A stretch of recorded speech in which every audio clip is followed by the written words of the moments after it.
before we start in the meat and potatoes. Okay? Is the Arizal brings down that when you're going to come to pray, it is asur to pray with sadness. You have to be besimcha. Prayer is state management. Have you ever heard of state management before? State of mind? State of mind, not state of Alabama. Okay? State management. Meaning you have, your mind, your seichel, your intellect has to dictate to your heart what to feel. We are trying. It's been hard, this long exile for us. But the Torah demands us to be in charge of our state. If you look at the curses in Devarim, unbelievable curses, Parshas Akev, and it goes to finally at the end of most of the curses, 2/3 of the curses, God brings the reason why He brings all the curses on the children of Israel is because you didn't serve God with joy, right? It's not that you didn't do them, you did them, you didn't do them with joy. The Shemi Shmuel, one of the Hasidic, the Sakacheva Rebbe, explains that the emotion of heaven is only one emotion, baby. Joy. They doesn't speak any other emotion. The angels only know joy. If you don't have joy, there's no connection. Yaakov Avinu, he mourned for his son Yosef for 20 years, 22 years, the Shekhinah didn't dwell with him. Yosef, he was in the pit. He was in the dirt. He was in the dungeon, right? And yet it always says God was with him. God was with him. Because he kept joy. Okay? It's a hard one. It's a test. B'ezrat Hashem later we'll have classes how to master joy. Okay?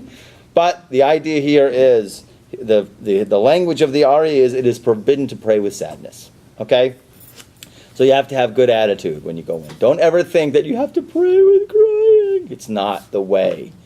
You have to be unbelievably exalted. You have to be so jived and so hyped and so with every single letter, right? You have to be in a state of unbelievable ecstasy as you say every letter. Then every letter connects to the next letter and makes a word. Okay, that we'll get to it in later meditation exercises. Okay, with the Baal Shem Tov's way that he taught his students how to pray. We're not talking about situations where a person's heart is broken. I'm not talking about that. We're talking about tefillah. Okay? Okay, yom. Hey, listen, if a person is in a situation of tsar and pain, if they're going to cry, of course you cry. And as a matter of fact, you'll see later on, I'm going to show you, Rabbi Nachman brings down, if you could cry when you say Shema, it's unbelievable. Okay? We'll get to it. The tears of joy. Good question. The commentators don't say that, which doesn't make sense to me, but we'll argue about it. Absolutely. I'll show you. Okay? We'll see. I'll bring you text. I only had the notes here. God willing, I'll make the text of a lot of things that I'm going to bring down that you can actually see them. And it'll be a book, okay, for you guys. Okay, so 4 parts in the morning service. As we know, the people who are not familiar with the Siddur, since it was made by Mekubalim, it was made by very serious prophets and seers, Daniel, you're not talking about heavy people who know how to get the spiritual connection. They know the path.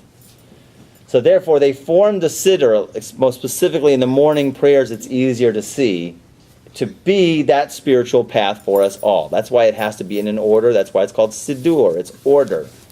Because it's in a path of ascending order, starting from below and working its way up. Okay?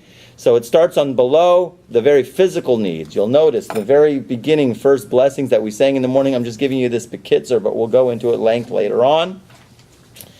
But it starts with very low, basic blessings of physical health, right? That I could move my, thank you for Zokef Kufufim, Sali Kol Tsarki, blessed are you who gave me with all my knees, which means shoes, who straightens the bent. All of these blessings are very physically oriented. Going to the bathroom, even if you don't go to the bathroom, the Shulchan Aruch says you still should say that blessing in the morning. Okay? So we say the blessings which are very related to physical activity or physical bodies. But then we move up. That's called the first part, blessings, along with korbanot. korbanot are the offerings. That's the first part of the siddur. And the first part is basically, it's also very physical. We're offering the animal. Really, we're offering the animal part of ourselves. It's in the siddur. Some shuls skip it, right? Some shuls don't skip it. Okay, I know the Sephardi shuls don't skip it. Okay, the Ashkenaz shuls, they'll do something in the beginning and something in the end. They put it together. Okay, but they don't really do the offerings. Okay. But it takes place really of the temple sacrifice, but it is also a very physical thing. Then moving up to level 2. Level 2, is Psukei de Zimra, is the songs of praise. The praise that we say is that we're in the world of Yetzirah. Actually, there's 4 worlds that correspond. We'll get to it later. The 4 worlds that the 4 dimensions in God in terms of his level of concealment. We're in the lowest, and in terms of getting the most highest revelation that a person can attain, goes up degradations, in levels. That's why we start off down here, and then we work to the level of the world of Yetzirah, the world of formation, which is the realm of the angels, and that's why we're singing songs of praise. All of these are removing the obstacles. It takes a lot of time, it seems like, especially in the morning service, because it's the longest service, to remove the barriers between us and God. Okay, it's all about taking away those barriers. Okay, so you got to work into it. Now, some people can't do all of the Psukei de Zimra. It's long, and if you go to synagogue, it's fast, right? I can't keep up. Okay, unless I get like 10 minutes, 15 minutes, 20 minutes early. Okay, so. In any case, just to give you what the idea of it is, and we'll get into the details later, but it's basically the realm of the angels. Then we get into the third part, which is Kriyat Shema, and its blessings, which is the next level up towards coming closer to God, which basically focuses all around the Shema, which we're going to get into, which is acceptance of the yoke of the kingdom of heaven. And then the 4th stage, of course, is when we're in the standing silent prayer. That's Olam Atzilut. We're almost like in an unbelievable blissful state standing before God. And we're going to get into some really deep stuff, because most people really don't know what they're saying. Okay? Just the word Baruch is an hour for me to get. Okay? But we won't do that now. Okay. So that's the 4 parts. So we basically, the way it goes is we start off low and then we go up to the silent prayer. And then if you're in synagogue, there's a repetition, but if not, and then we go back down. What we're doing basically is we're going up and we're outpouring our souls in such a way where we get to the unbelievable place where there's no barriers between you and God, and you completely pour out your soul. And you'll get insights. There might be insights to the degree that you do. If not, it doesn't matter. But the issue is, though, after you reach that crescendo, then the order of prayer is it descends. And then you bring that back down into your earthly existence. Okay?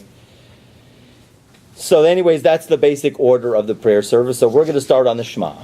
Because I'm going to start on the meat and potatoes. We're going to do the Shema and the Shemona Esrei. And then we'll work our way out. Because if I start from the beginning, we'll never get there. We want to start with the Shema because it's such an unbelievable important thing. And then we'll start with the Shemona Esrei because it's mind-blowing.